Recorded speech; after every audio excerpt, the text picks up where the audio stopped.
আসসালামু আলাইকুম, সবাই কেমন আছেন? আমি আলহামদুলিল্লাহ ভালো আছি। আজকে আরেকটি নতুন রেসিপি নিয়ে আপনাদের সামনে হাজির হলাম। আজকে আমি চিকেন সালাদ রান্না করে দেখাবো।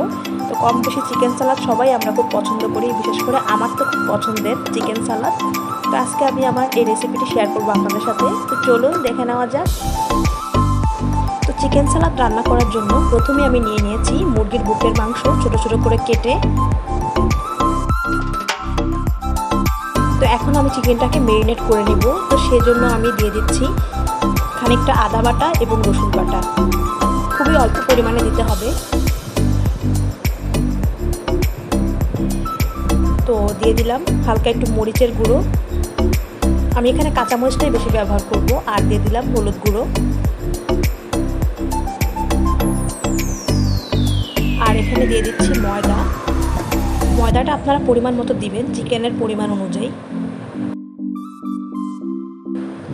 এখন আমি সবগুলো উপকরণ খুব ভালোভাবে একসাথে মাখিয়ে নিচ্ছি। আর এখন আমি দিয়ে দিব খানিকটা সয়া সস। আর এখন আমি চিকেনগুলোকে তেলে ভেজে নিচ্ছি হালকা বাদামি করে।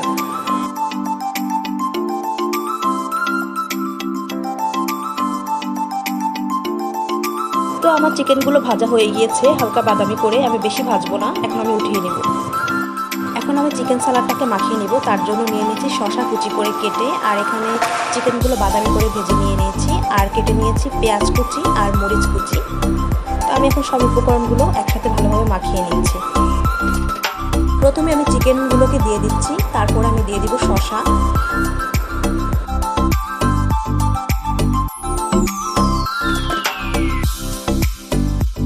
আর এখানে আমি দিয়ে দিব পেঁয়াজ কুচি আর কাঁচামরিচ কুচি। আর কাঁচামরিচটা আপনারা আপনাদের পছন্দ অনুযায়ী দিবেন। যদি আপনারা ঝাল বেশি খান তাহলে বেশি পরিমাণে দিবেন, আর যদি আপনারা কম খান তাহলে পরিমাণে কম দিবেন। আমি এখানে মোটামুটি কম দিয়ে নিয়েছি, কারণ আমার বাচ্চারা ঝাল খেতে পারে না, সেজন্য। আর এখানে দিয়ে দিলাম গুঁড়ো দুধ। তো অবশ্যই আমাদের গুঁড়ো দুধ দিতে হবে, লিকুইড দিলে হবে না। তো আপনারা যে কোনো ব্র্যান্ডের নিয়ে নিতে পারেন গুঁড়ো দুধ। আর দিয়ে দিলাম এখানে টমেটো সস। টমেটো সসটাই আসলে মূল উপকরণ। টমেটো সসটাই চিকেন সালাদকে সুস্বাদু করে তোলে। তো আমি এখন একে একে সবগুলো উপকরণ দিয়ে দিলাম এবং ম্যারিনেট করে নিচ্ছি সালাদটাকে।